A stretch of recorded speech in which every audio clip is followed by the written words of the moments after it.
Good morning mga kamanabo, and again welcome back to Mount Anabo Honeybee Farm. So nandito tayo ngayon muli sa atin pong mga colony, at sa umagang ito ituturo ko sa inyo kung paano tayo mag-harvest ng ating colony, especially ang pag-harvest natin ng honey.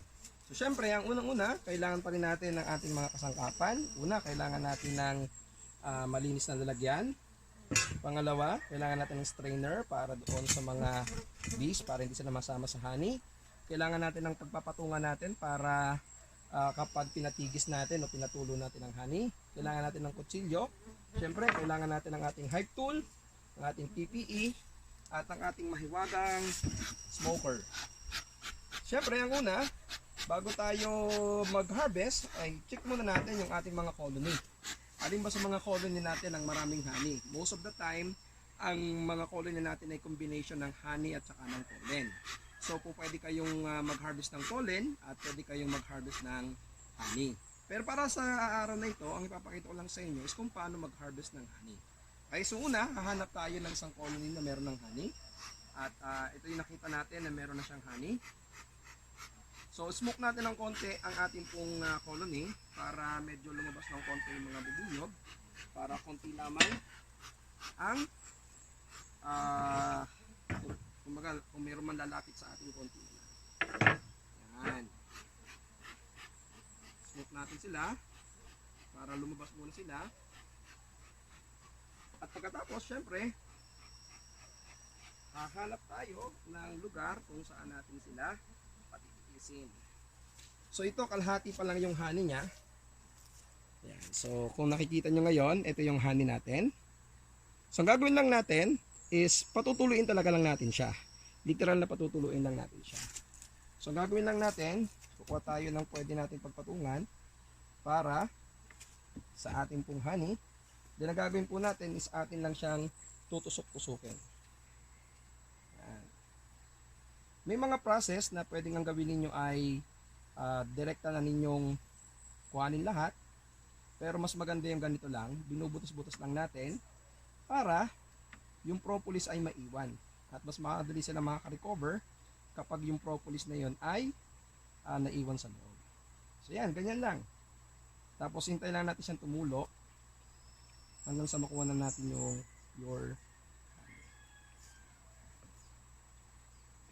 lapit natin yung video para mas makita ninyo kung paano ang ginagawa natin.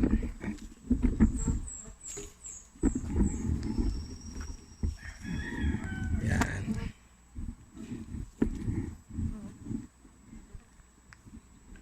Wow, ang sarap ng honey, pure na pure. So alam nyo po ang honey ng stingless bee, pwede natin masabi siya na 3-in-1 kasi ito may kasama siyang pollen, tapos may nakakasama siyang propolis. Kaya according sa research, especially sa Malaysia, ang honey ng stingless bee, especially ng biroy, is most nutritious than the manuka honey. Yan, pure na pure ang ating honey. Wow. Yung matitirang mga propolis dito, yan po ay kakainin ulit ng mga stingless bees. At sa loob lang ng ilang linggo o buwan, ay buo na uli yan. At kung aabot pa tayo ng mes nyo mas mahaba pang tag-ulan, baka pwede pa tayong makaharvest ulit. So, yan. Ganyan lang guys, mga kamanabo. Then, yan ang purpose kung bakit tayo merong strainer, para yung ibang mga solid particles ay hindi na sumama doon sa honey natin. Pero ito sinasala pa namin ng mas maliit pang net. So ganyan lang po. Yan. Patutuloy lang natin siya ng hanggang sa tumulo siya hanggang sa kanyang huling katas. Then after that, pagkatapos na natin siyang ma-harvest, ibabalik natin siya sa kanyang original na pinanggalingan. So yun, napakasarap ng ating honey. I'm sorry, yan, may natapon pala, sayang.